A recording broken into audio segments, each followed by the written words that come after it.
Okay. I think we're going to go ahead and start. So, hi everyone, and welcome to this International Planned Parenthood Federation IPPF Fireside Chat.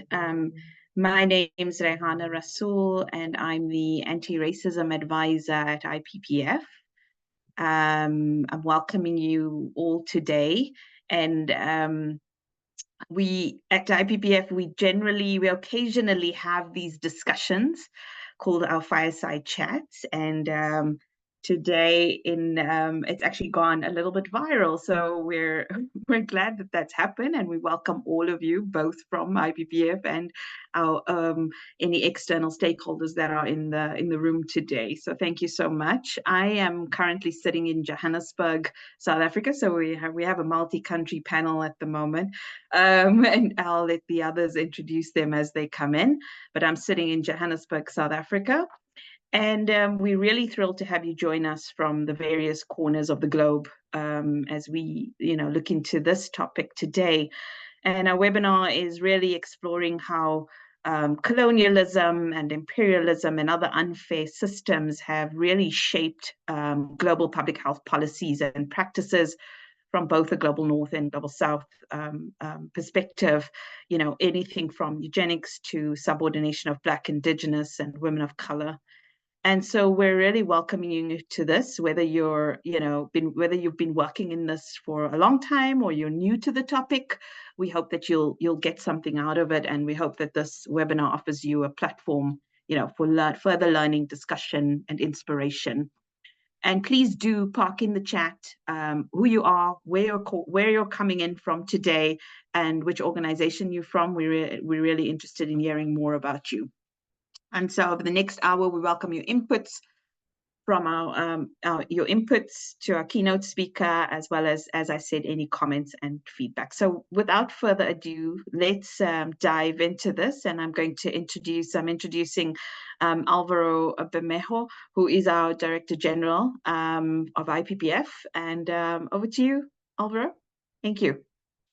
Thank you, Ray. And thank you so much for organizing something like that, for treating us to this. I have to say, before I came to the UK, I did not know David or of David, but I became a massive fan since I've lived here, since I've read some of his books, since I've heard him speak in Brighton and to a full dome auditorium.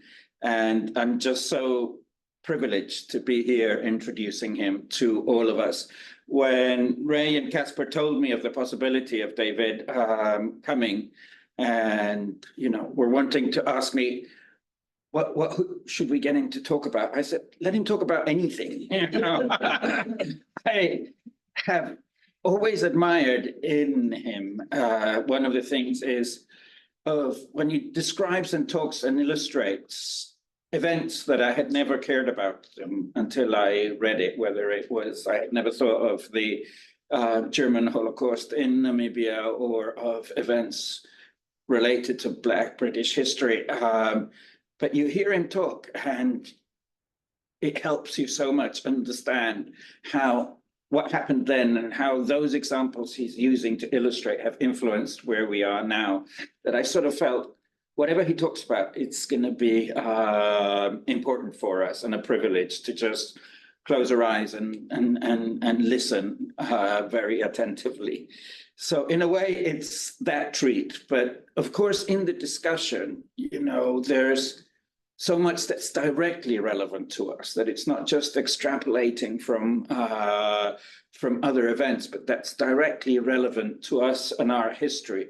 And I say that I've just come today from this morning's launch here in the UK of this year's UNFPA report, which is, I think, one of the ones more explicit around inequalities and intersectionality. And it has quite a lot written, and I use their own words, about the history of reproduction as, and I quote the report, as a racialized means of control and exploitation. Right, to hear that in the UK Parliament from a UNFPA speaker, we're making some progress, I would say. And there was discussion around its role in slavery for the reproduction of assets in a sort of literal sense. And there was brief illustration also around its use during colonization as coercing population growth, coercing women's reproductive freedom. So particularly relevant to the discussions we're having today. And a lot of what I reflect on when I listen to David is about how history gets written, what that depends on, who writes it, how is it written, and how that then affects what happens next in a way, and how we interpret the world we're in and how we interpret the way we go forward.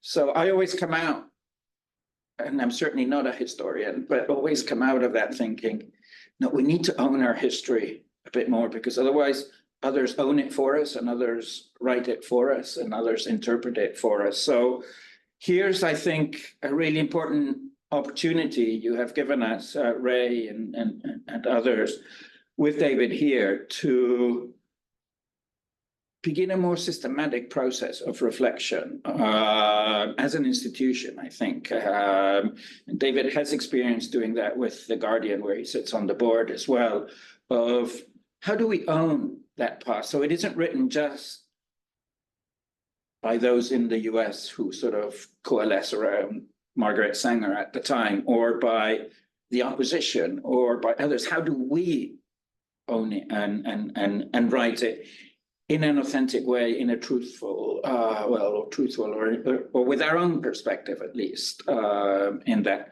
So I'm delighted to have this opportunity to have you here, David, and like I'm sure everybody else, looking forward to this discussion. I'm a little bit sort of, I would have liked there to be more people in the room, because then we could have had a more physical discussion in a way. But given our global footprint right now and the way in which even here in the UK we work and live, sort of it's difficult to do that. But also, as I was coming down to the session, something popped up on my feed that is a guy from, a horrible guy actually, but from a banking service who's just building a new huge office tower here in London. And he was interviewed and he was saying, I just love it. I just love it. We're making so much money now because our competition has decided to play in pajamas. And it made me reflect, sort of as we were coming down here, how it's got its great advantages, but you miss that. Because I know how we're going to come out of your conversation, David. I know it. I can see it. It's happened before. And I know we're going to have something here in our stomach, and we're going to want to talk to others. So all I want to say is encourage you to listen, but then also, as you can, to engage. And if you can't now because you're watching from home and engaging from home, when you get a chance, start these conversations with your colleagues at work, and let's really have this as one more step in that process that we're going. Thank you. And Ashlee, thank you. Huge thanks for agreeing to talk to David and to from your Caribbean island in a way from Trinidad to engage with him. For those that don't know, Ashlee, she joined recently the IPPF Secretariat as the global lead for CSE, is an influencer in her own right, and I'm sure this will be a fantastic opportunity to also listen to you, Ashlee, and your thoughts and your views. So thank you, everybody. Over to you. Thank you so much, Alvaro, and thank you, Rihanna, again, for this amazing session that we have planned for today. I am Ashlee Burnett, and as you heard, I'm from Trinidad and Tobago, which we have our own histories with British settler colonialism. And, there are things that we're still grappling with even today. And I'm the global lead on CSC. I'm a Black feminist, and my work very, very interested in critical and engaged pedagogies, but also looking at colonialities of education systems and how that intersects with other critical structures within our society. And today I'll be moderating the session with David Olusoga, which we've heard a lot about. And just to give you a bit of background on David, for those of you who this might be your first time engaging, David is a British Nigerian historian, author, presenter, and BAFTA award-winning filmmaker. He's professor of public history at the University of Manchester and a columnist for The Observer. He writes for The Guardian, The New Statesman, The Voice, and the BBC History magazine. He presents the long-running BBC History series, A House Through Time, and wrote and presented the award-winning series Black and British, A Forgotten History, Union with David Olusoga, and the BAFTA-winning Britain's Forgotten Slave Owners. Among his other presenting credits are The World's War, The Unwanted, The Secret Windrush Files, Extra Life, A Short History of Living Longer, and the landmark BBC art series, Civilizations. So thank you so much for being here today, David, for agreeing to this conversation. Welcome to IPPF. I think you have to unmute, which is always. Do I do this? Yes. Okay. Thank you so much for being here. So we're going to jump straight into it. But before we start, I know this will be a very difficult conversation because delving into histories, delving into the reasons why we have structural inequalities is always a very difficult one because we will be recognizing things within ourselves, the ways that we've been complicit, the things that we have to unlearn. But this is all a part of building reparative futures, which is really understanding our past, where we came from, in order for us to actually pave a way forward. And so I know that when we look at what's going on in the world, we know that race is a thread that runs through the very fabric of our society, both past and present. And just like gender conversations, we hear a lot of people saying, why are we still fighting for racial justice? Like, you had a Black president in the US some years ago, and there are Black people in power. But we know that's not the case. It does manifest in different ways. And so although that this will be a difficult conversation and a reality to come face with, we know that there is a lot of power in naming and confronting these truths.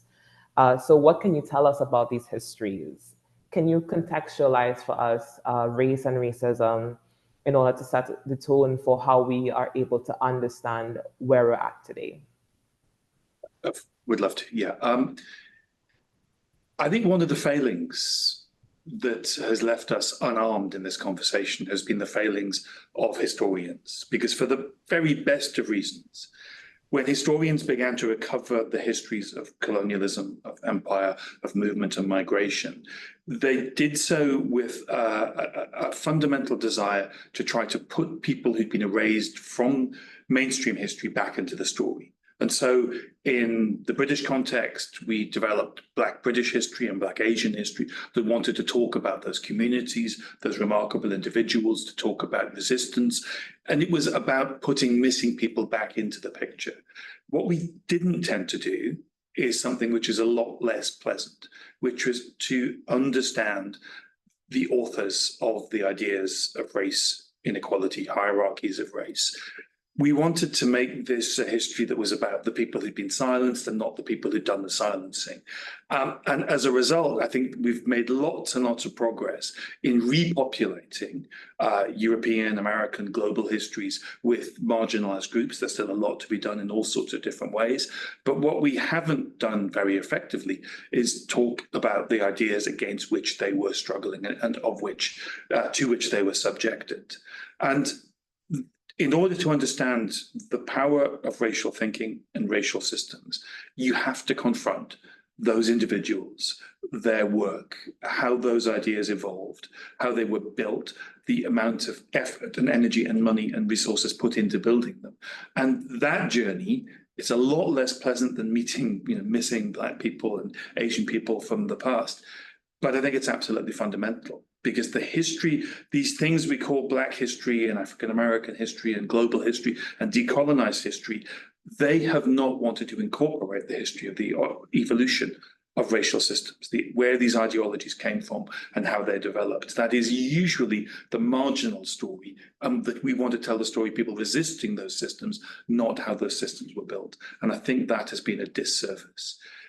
One of the effects of that is that I think we culturally, in a very broad sense, underestimate the scale and the power of the racial hierarchies that emerged really from the 16th to the 20th centuries, because we've not looked at the blueprints of how these ideas were constructed, the idea that we can deconstruct them.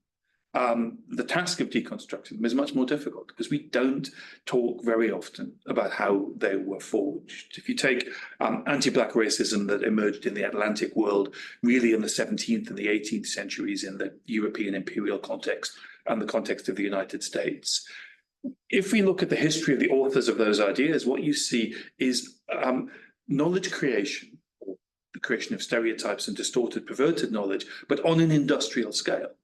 The demands placed on the ideas and the stereotypes that were developed to defend, and to perpetuate, and to help advance both the slave trade and plantation slavery, they had to do so much work, those ideas. They were developed in the face of opposition in the latter stages, that they were built on a kind of global architectural scale.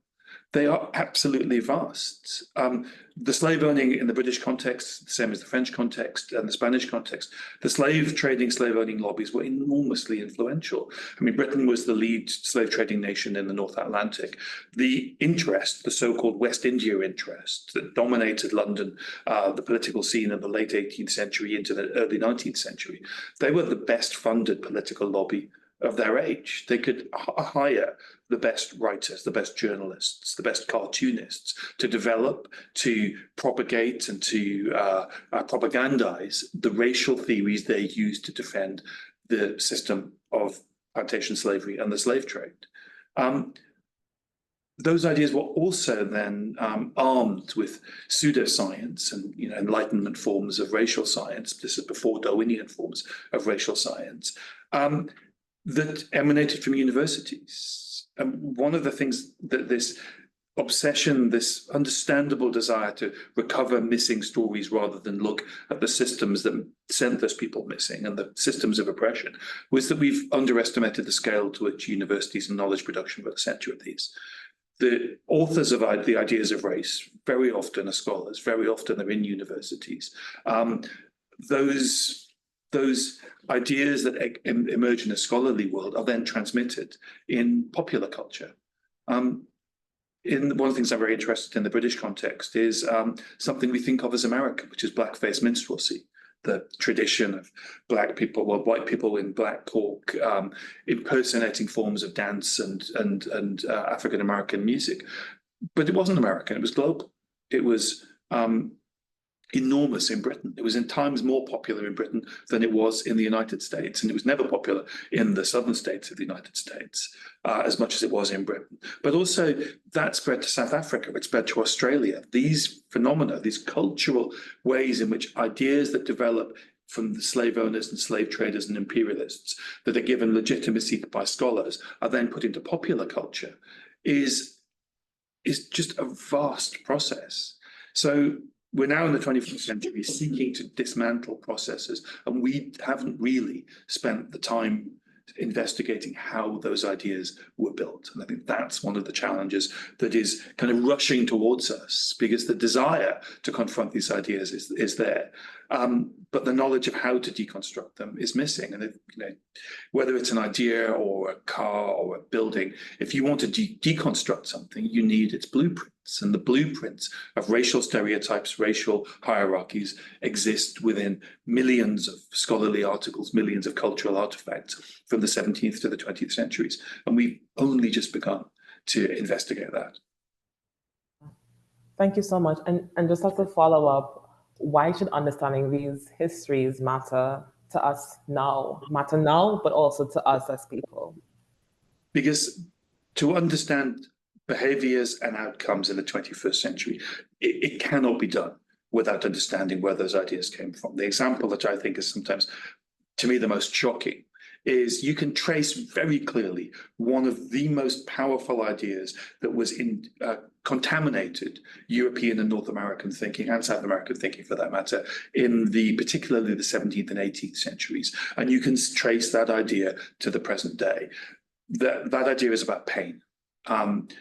One of the ideas, the slave owning and slave trading lobbies across the world in different contexts, in different empires, in different situations, in different centuries, put the most effort into developing and proving, propagating, was the idea that Black people, people of African origin, have a lesser relationship to pain than people of European ancestry. That Black people, to be frank, feel pain less than white people. And if you have a system of slavery based on the commoditization and the brutalization of African bodies, the idea that this somehow doesn't matter because the pain that someone empathetic might imagine a Black fellow human being would be feeling is somehow lesser, you can see why that was in the interest of the slave trading lobbies.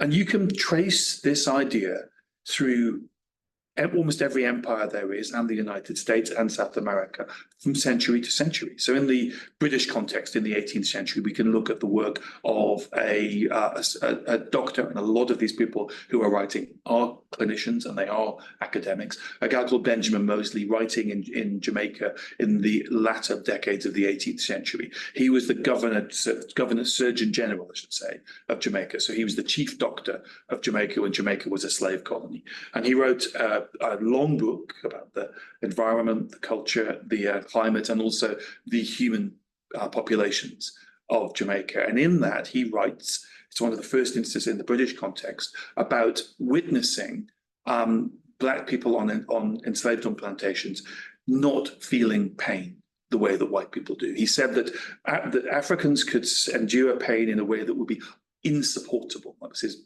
very 18th century way of putting it, not survivable for a white person. And he also described an event which is apocryphal, which has been described in context after context, in book after book, across the centuries, which is the idea that Black people were so insensitive to pain that they could be operated upon surgically without anesthesia. And Benjamin Moseley claimed to have witnessed enslaved Africans in Jamaica, so going through operations where, and he said that people could hold the upper part of the limb that was being amputated because they felt the pain so weakly. If you flash forward 70 years, the middle of the 19th century, in the American context, there's a guy called John Brown, comes to London, like a lot of formerly enslaved people in the middle of the 19th century. He comes to London because Britain's ended slavery and America hasn't, and he writes an experience, a memoir of his time as an enslaved person. And there are many of these. The most famous is by Frederick Douglass, and a lot of them are written in Britain. They're called slave narratives, and John Brown's is entirely typical apart from one respect. He describes having been the victim, the human guinea pig of experiments to prove the idea that Black people feel pain less than white people while he was enslaved in Georgia.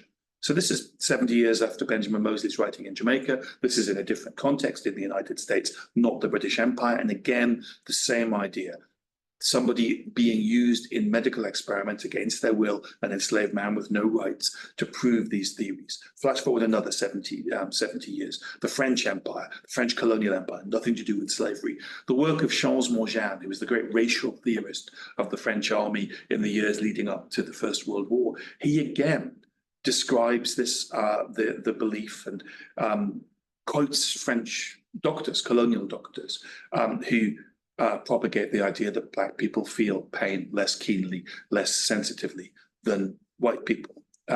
Morgan is writing his book, La Force Noire, in the hope that he will persuade the French government to deploy West African soldiers in Europe when the inevitable war comes with Germany, which of course did come in 1914, and French soldiers from the French West African and North African Empire were deployed, according to Morgan's theories, that they felt pain, both physical and psychological, less than white people.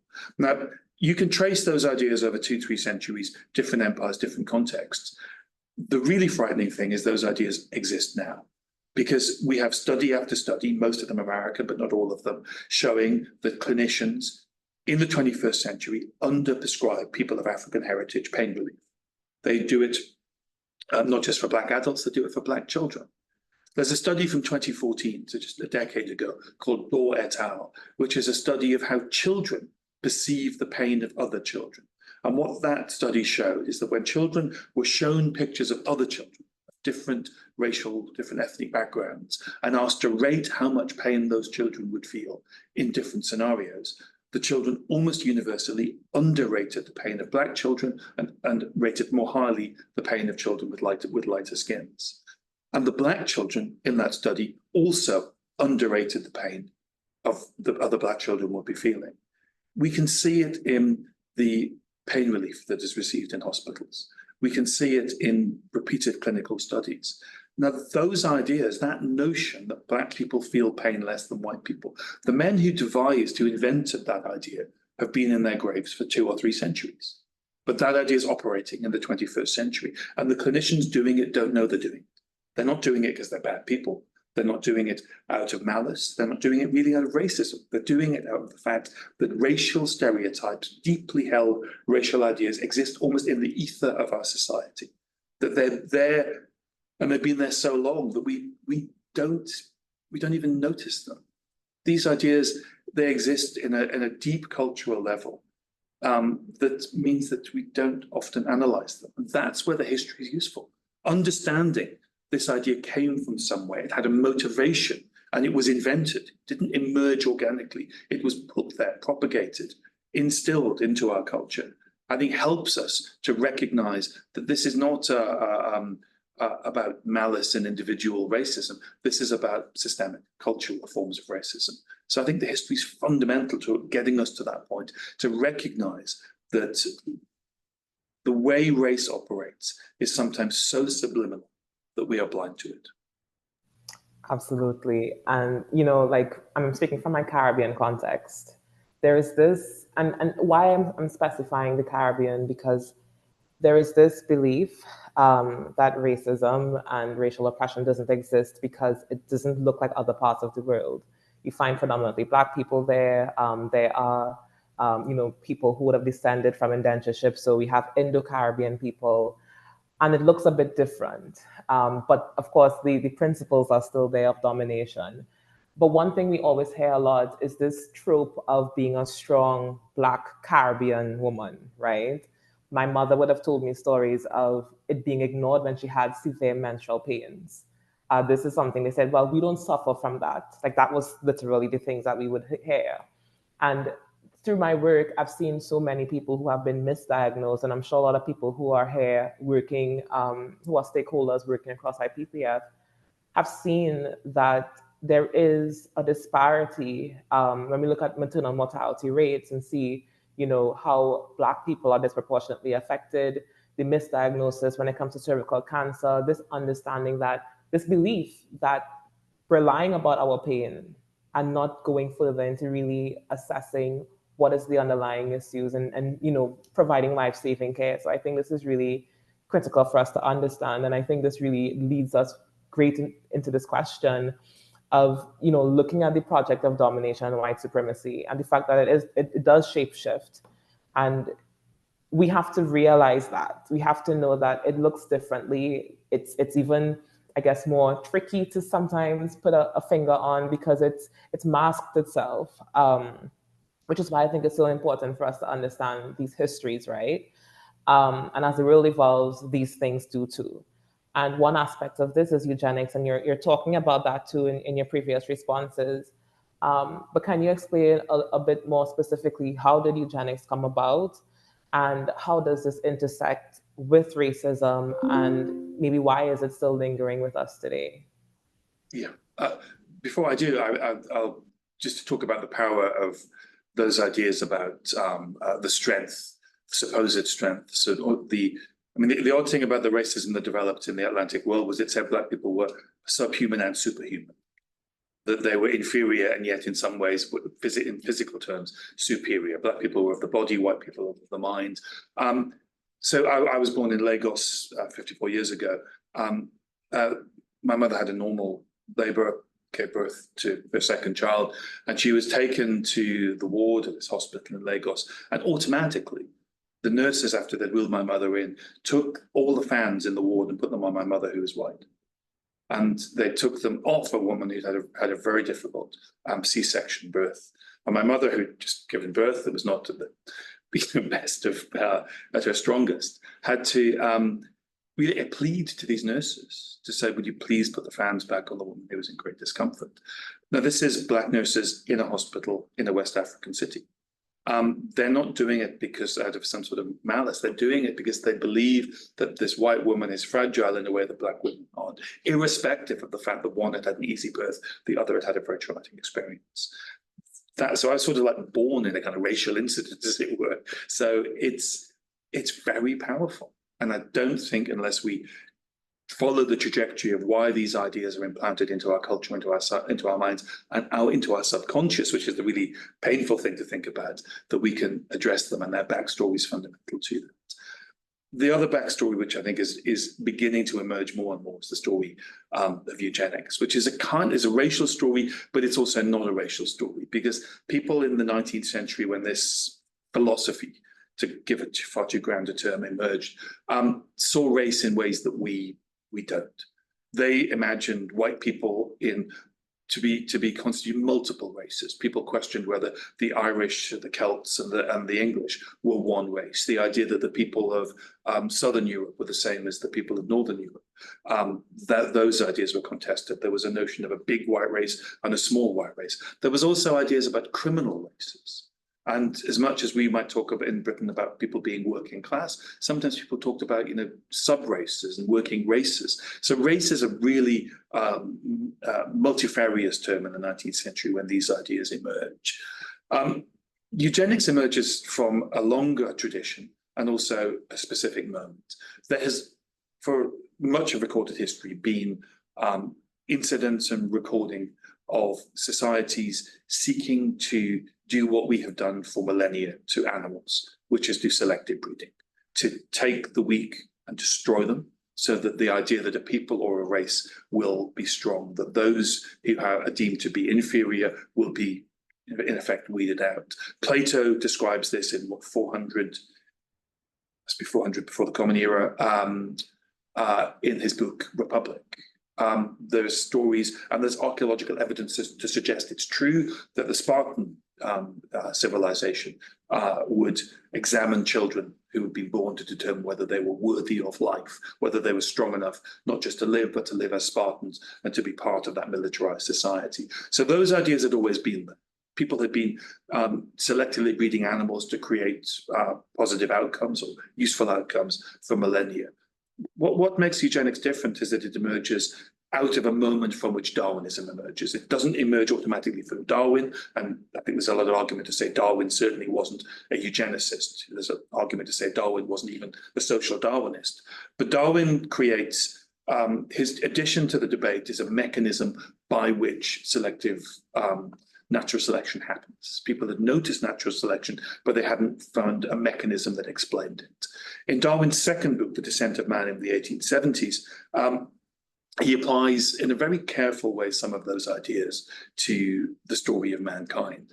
But it is his cousin, his second cousin, they only share one grandparent, Francis Galton, who really takes this idea, gives it the name eugenics, which means to be well born in Greek etymology, and starts to build a pseudoscience out of it. And it's very difficult for us to fully confront the history of eugenics in the 21st century, because we have come to see it through under the shadow of the Second World War, because the Third Reich, the Nazi regime, was from the very start committed to the idea of eugenics. There are eugenic ideas that are written in Mein Kampf, Hitler's book that he wrote in prison in the 1920s. The Nazis, long before the Second World War, they apply ideas of destroying, weeding out the weak and supporting the breeding of the strong, although how they define weak and strong, of course, is highly racialized and highly subjective. There's Action Tafir, which is the euthanization of the physically and mentally disabled. We've come to imagine this as a phenomena that existed on the far right, or at least the right. And people who talk about eugenics very quickly we'll move to discussing the Third Reich. They might mention that Churchill was I think the vice chair of one of the British eugenics societies. What we've struggled with is that it was just as big, arguably, it was more popular on the left than on the right. And that's a really difficult thing that a lot of progressive people struggle with, which is that organizations committed to many of the positive outcomes that we would regard as positive, completely bought in to the idea of eugenics. I mean, this is not by way of an excuse, but way of an explanation, is when people campaigned in Europe for the vote, when poor working class people campaigned for the vote in the 19th century, and that was rejected in Britain in 1832, in Europe in the rebellions of 1848, one of the responses was this idea of self-improvement, that working class people needed to earn the vote. They needed to do it by setting up their own schools, by having their own presses that would publish cheaply available books so they could be as well read, as educated, they could be autodidactic and acquire knowledge and respectability to justify their demands for the vote. They could show that they were as good as middle class people. So this idea of self-improvement was already kind of in the ether in the 19th century. So the step that self-improvement involved a form of selective breeding, as we had done for generations, to animals, that those who were deemed to have deficiencies should be prevented from breeding. That's negative eugenics. And those with what were deemed positive characteristics were to be encouraged to breed more. And at its most extreme, of course, this involves preventing people from breeding through forced sterilization. That idea fitted into a bigger ethos of self-improvement, that societies, with the help of science, were going to not just become better organized, but they were going to be populated by better, stronger, more virile people. And it's very difficult to ask people to try to look at this and not think about where it led, because it led to Action Tafir, it led to the Holocaust, it led to the sterilization of mixed race Germans. We know where it led to, but to try to understand where it came from and how it fitted into a mindset that already pre-existed in the 19th century is a necessary step, because we need to explain why people like George Burnett Shaw, H.G. Wells, and the Sidney and Beatrice Webb, some of the people who were the standard bearers of the left in Britain, were passionate advocates for this idea that those who were deemed to have negative characteristics should be prevented from breeding. That this idea of self-improvement was when you read accounts of those eugenic conferences, they're almost euphoric that this is the key to a better future. And it's extraordinarily disturbing to read just how popular it was. And as a result, because it was deemed to be the future, it was deemed to be scientific and rational and to promise betterment, it is in the institutional and philosophical DNA of a great number of progressive organizations. As Alvaro said, I sit on the Scott Trust, which is the trust that acts as proprietor for the Guardian newspaper. I spent much of the previous 2 years involved in an internal program that we had at the Guardian to confront our origin story. The Guardian was founded by Manchester cotton merchants in 1821, and 9 of those 11 merchants were involved either directly or indirectly in slavery. Cotton from the United States made Manchester and Liverpool more money than slavery had done. We engaged in that process to confront our past, to be open about it. Well, the other feature that the Guardian has from time to time been very open about, and perhaps like many organisations needs to do more, was that the Guardian, or the Manchester Guardian as it was then, was one of the organisations that gave voice, gave column inches to people like Julian Huxley, who were extraordinarily pro-eugenics. So it's in the DNA of lots and lots of organizations in a way that's profoundly uncomfortable. And I spend a lot of my time asking or advising companies, very often banks, insurance companies, though in some cases universities and charities, to think about being open about their relationships to the Atlantic slave trade, colonialism, and the violence of colonialism. There is a process on the left where we need to ask similar questions about the relationships that we have historically with this vast global movement. And there are more than 30 countries who didn't just popularize ideas of eugenics, didn't just hold conferences and publish books. There are over 30 countries in the world that enacted eugenics policies that resulted in the forced sterilization of people who were deemed to be, the phrase of very often used, unworthy for life, unworthy of life.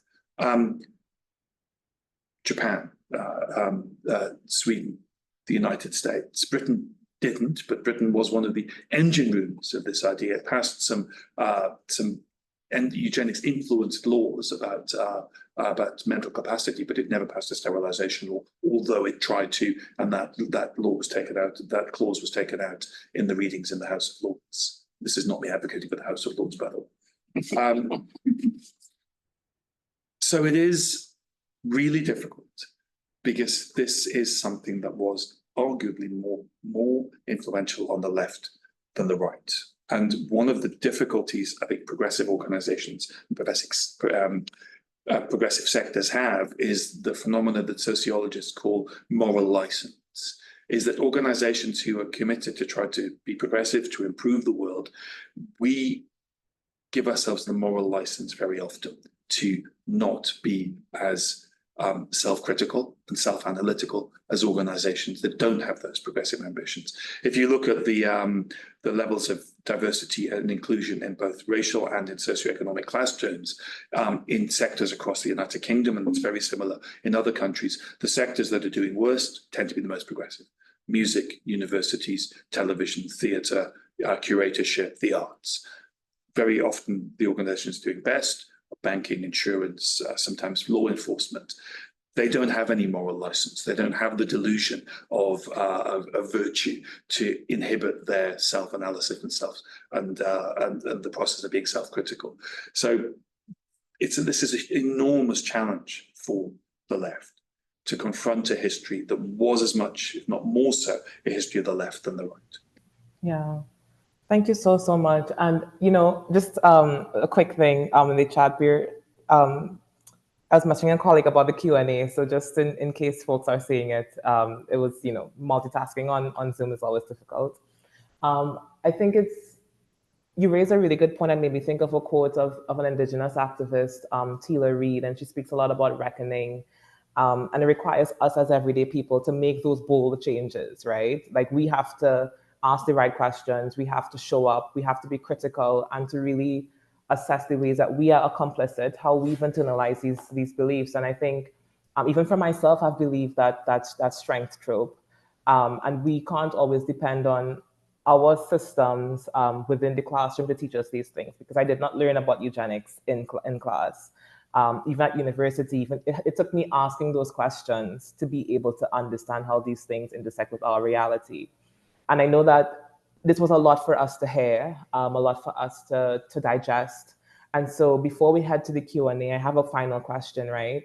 And coming face to face with these things and just looking around, that's what's happening around the world. It's kind of a sore reminder as where we're at, how far we still have to go. And when we think about, this journey when we think about anti-racism, we know it's a journey. It's not like we're going to wake up tomorrow and we're going to be anti-racist. And we are all,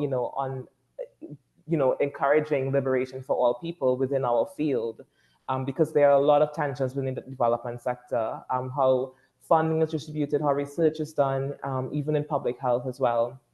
And so in your own right as a decolonial scholar, as someone who is really providing some sort of guidance or, visibilizing these histories for us to understand how we can engage in paving a path to transformative futures. How can we ensure that we're asking the right questions, right? And I know you can't give a laundry list and say, hey, this is what you have to do. But yeah, some sort of, I guess, insight for us. How can we ensure that the path we're engaging on is in fact a journey to being anti-racist?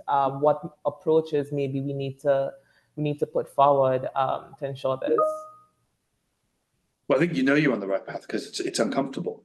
That's the canary in the coal mine. It's very difficult to be one of the leads on a process where the Guardian confronted its history and its connections to slavery.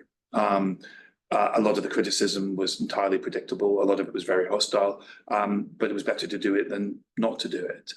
This requires us to do lots of things. It requires us to look at the histories of the organizations, institutions that we're involved in a way that we might look at organizations we have no relationship with.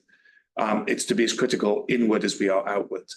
It also requires us to do something really, really uncomfortable, which human beings hate doing, which is self-analysis. The idea that stereotypes and prejudices that I might consciously oppose occupy and metastasize in a part of my subconscious is a horrible idea.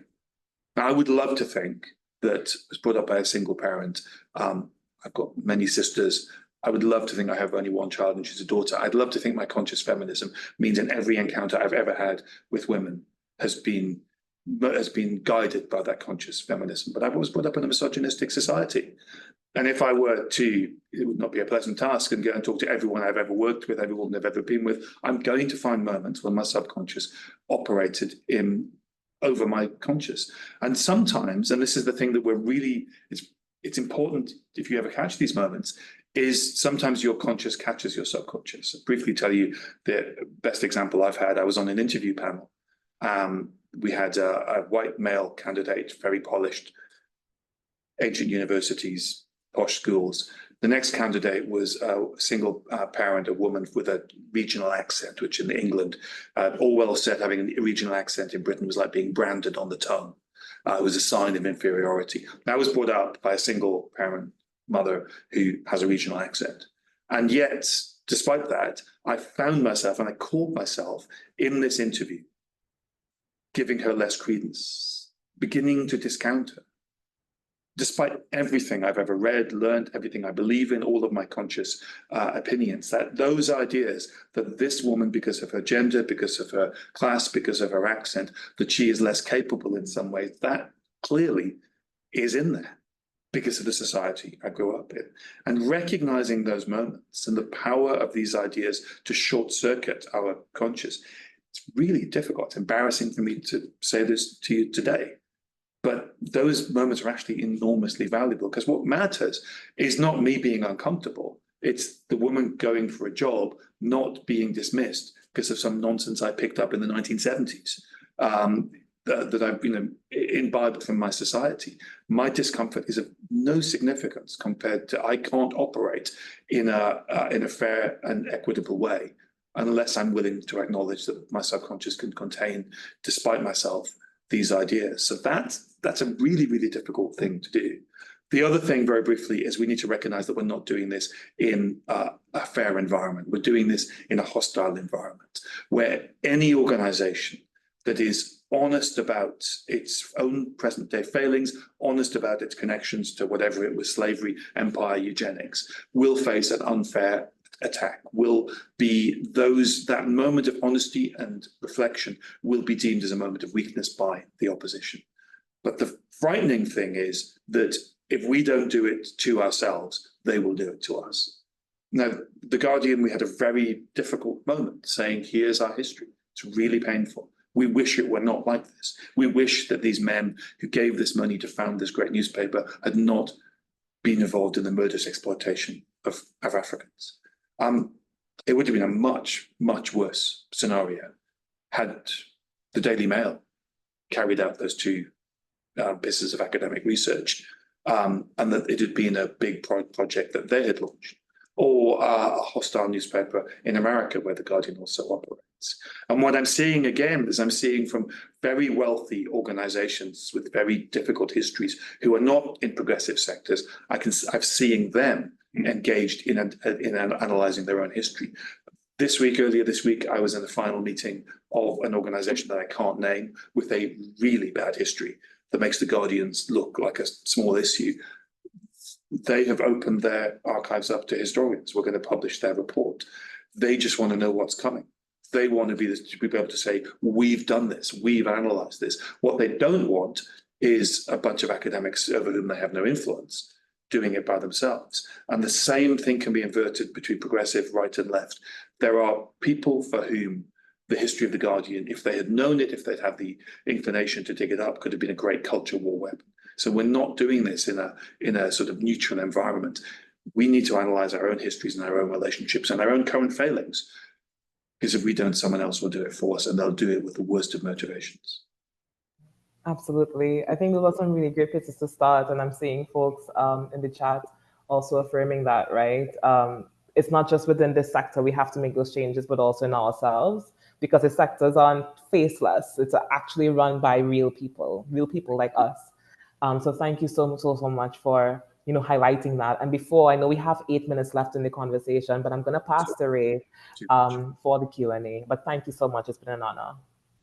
Thank you.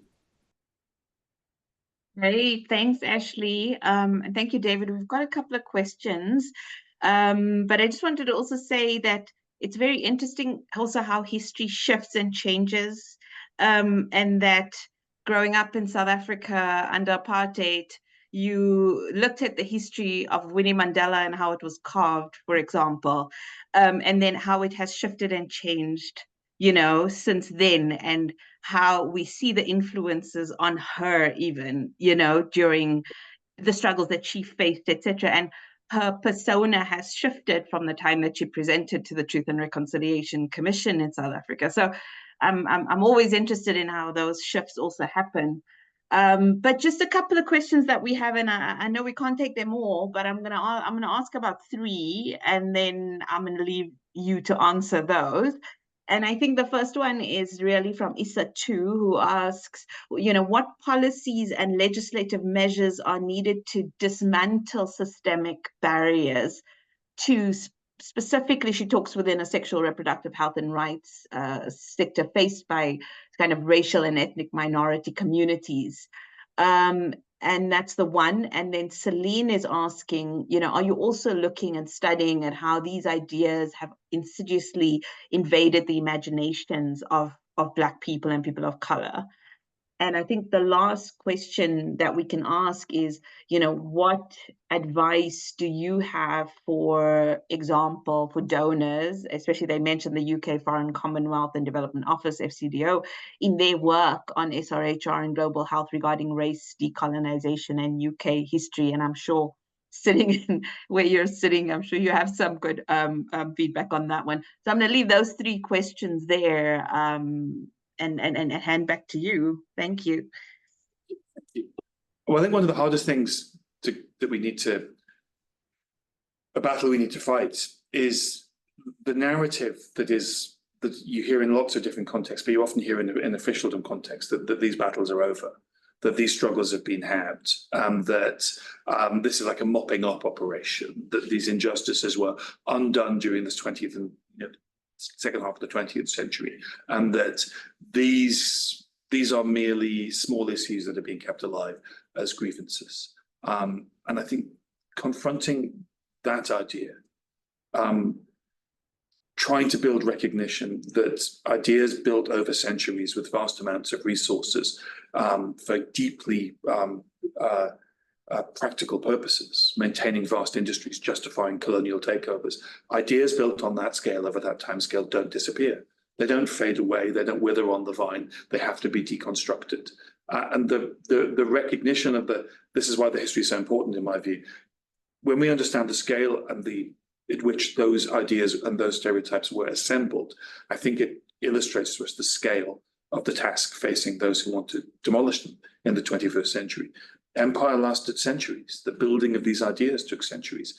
It won't take, I'm afraid, just years or decades to demolish those ideas. They're built on too big a scale.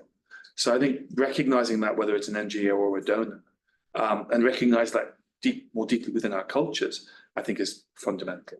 And I think that ties to going backwards to the 3 questions to the second question, which is that the other effect of these ideas is they were internalized. As I mentioned, the study Dora et al., the most shocking thing about that is Black children themselves underestimate their own pain.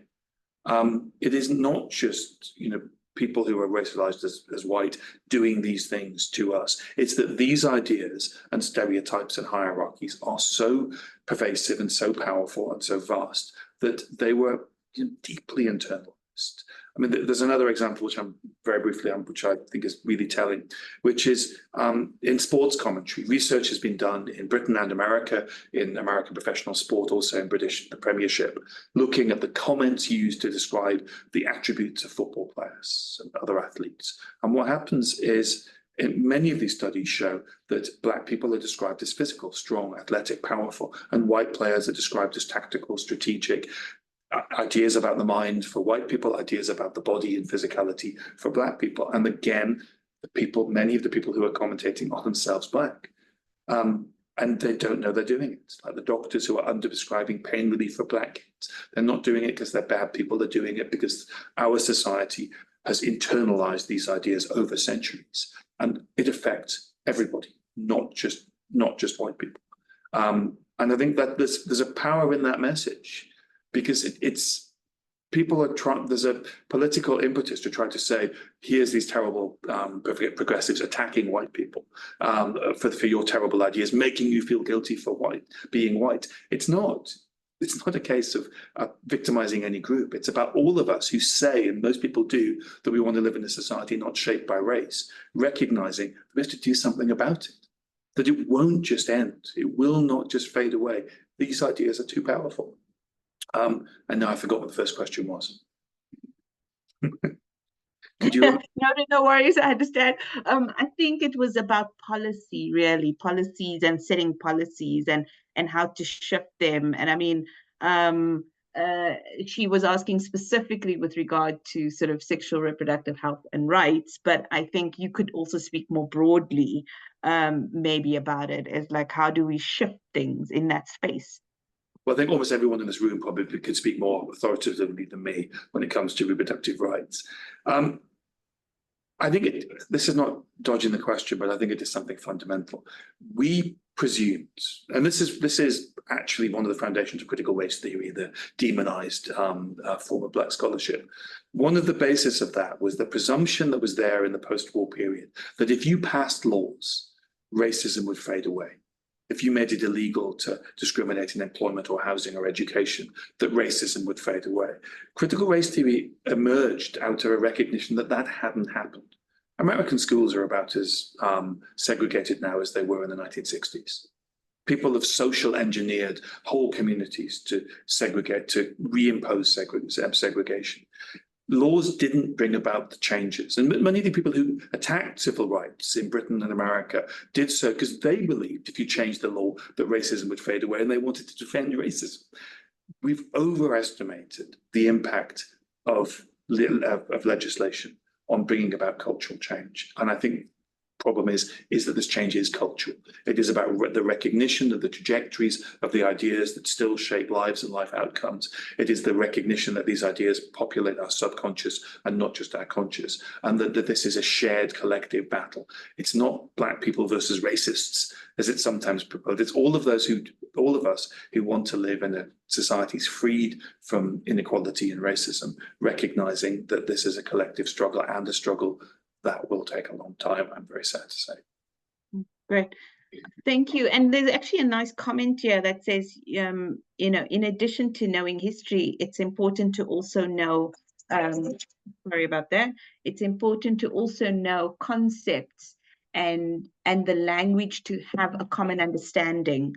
Further, if change has to occur, then one has to bring in the legal frameworks, which is its own ecosystem. The ongoing conversation of Gaza and Israel is an illustration, whether Israel is a colonial settler and whether genocide is underway. Legal definitions can stand in the way of common sense. So I thought that was quite an interesting comment as well. I think that if we want to just do one last question before we go, I know we've hit the nail at 4 o'clock, but I think we can go on for just a little bit longer. But, the one question is, what is your view regarding the linkage between eugenics and the framing of something like teenage pregnancy as a social problem that should be eliminated, given also the racial breakdown of teen pregnancy globally? And then one person asked if you were to recommend a book to read for our own self-learning and self-awareness, please do so. Thank you. I'll take the book recommendation first. So I think a brilliant book that explains the history and The power of the eugenics idea is controlled by Adam Rutherford, who ironically is the Galton Professor of Science at University College London, the person who works in the laboratory that Francis Galton devised many of those ideas. So controlled by Adam Rutherford. I've forgotten the first question again. I've got no memory. This is terrible. Let me read it again. I've got, what is your view regarding the linkage between eugenics and the framing of teenage pregnancy as a social problem that should be eliminated? Well, I think it goes deeper than eugenics. I think eugenics gave scientific or pseudoscientific credence to a predilection which has always been there, which is the belief that the wrong people are having children. That's a really, really powerful and really, really old and really damaging idea, which I think you can see in writing long before eugenics and long after eugenics was discredited after the Second World War. This notion that reproductive rights aren't rights, that reproduction amongst the wrong people is a threat rather than other people exercising their rights, I think is shaped by eugenics, but it's much, much older. There's a risk that we think of eugenics as this wrong turn down the wrong, we took the wrong pathway. Remember that there's many miles before that fork in the road, and that eugenics speaks to very, very deep social prejudices to do with class, race, to do also with deep misogyny, that are, I think, too easily dismissed or accounted for because of the eugenics moment in the 20th century. Great.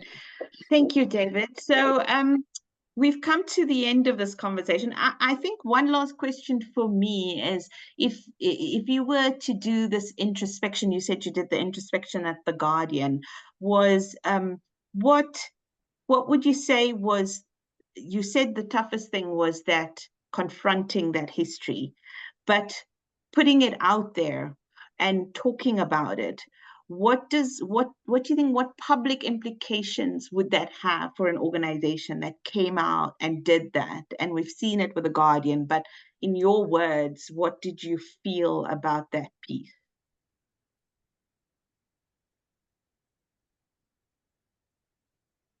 The Guardian was attacked for confronting its own history.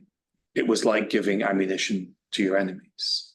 But to me, that was a small price to pay, because the alternative would have been to take that knowledge and hide it and internalize it and make it a secret, make it something that we knew and didn't want to confront.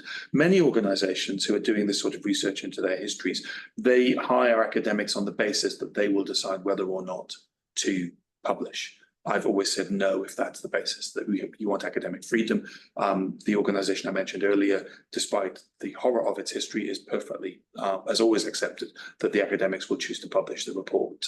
I think there is a greater danger in knowing this history and making it a secret. I think that has a more corrosive, more metastasizing effect within an organization than going through the pain of confronting difficult aspects of your past. And there's ways of doing this badly, and there's ways of doing it well. And I was in a town called Nombre de Dios in Panama a few years ago in the middle of the night, and I got a phone call from a British university because their attempt to confront their history had gone desperately badly wrong, and they were trying to get me to write something nice about them on newspapers, in the newspapers. I was trying to say I'm in Panama filming. That was a good example of it going badly wrong. I think Lloyd's of London have done it really badly wrong this year. But doing it right and doing it with the principles that this is about the victims of these phenomena, that this is about being open and honest, this is about giving academics the power to confront and to do the research. The great power of that is that it liberates you from carrying this toxic vessel around with you. The knowledge of knowing something which is better said and better confronted and choosing not to, I think that's in some ways the great danger. And it's much harder for progressive organizations because, as I said, banks and insurance companies all over the city of London and elsewhere, and in the United States, are writing histories that are going to confront their relationships with the slavery empire, etc. No one expects them to be moral or progressive because they're banks. No one's surprised when a bank was invested in the slave trade. No one's in the least bit surprised when Lloyd's of London insured slave ships. Therefore, the backlash for them is less. It's totally unfair. It's totally unjust. But the reality is it is more difficult for progressive organizations. And yet we are the people who should be able to do it better. What we said in The Guardian when we were doing the process is if The Guardian can't confront its historic links to slavery, and we can't do it well, and we can't do it with descendant communities at the center of it, and we can't apologize openly, not in a mealy-mouthed strategic public relations way, but openly and honestly. If we can't do it well, who the hell can? And it also liberates you. The Guardian's in 2026, we're going to, along with the program I'm going to make, is going to be involved in a piece of research that's going to confront other establishments, very important institutions in British history who have even deeper links to slavery and the slave trade. We're only able to do that because of that unburdening of ourselves of that history, and also by being open that we need to make amends. It's not just confronting history. It's going, what do you do with this knowledge? Just saying this terrible thing happened, we were involved in this terrible phenomenon, is not enough. This process beats the alternative, which is living with a lie. Great. Thank you. Thank you. I like that thing about making amends, and almost links us also to another big discussion, which we can't go into here, but reparations. So, but I want to say thank you. We've come to sort of just after 4 o'clock my time. We started with 238 participants. We're down to 166. I know people have things to do, but we've had a lot of thanks from the chat and thanks in the Q&A. And as IPPF, we would like to thank you as well for giving us your time and giving us these insights. And thank you to Ashlee also. And I think that we will take what you have said and, and use it in the way we actually go forward as IPPF. We've been on this journey for 2 to 3 years now, and we would like to take it further. It's embedded in our new strategy to be an anti-racist organization in the next few years. And so, we hope that we've taken those first brave steps. It's not a short thing to do, but yeah. So thank you to everybody. The recording will be shared with you in your language of choice. And we thank David and we thank Ashlee. Ashlee, if you have any last words to say, you can do that, and then we can close up shop. Thank you. No, just a thanks again. This has been really inspiring and lots of food for thought. So thank you. Fantastic. Thanks, everybody. Have a great day further, and we'll see you again soon. Bye. Thank you, Ray. Thank you, sir.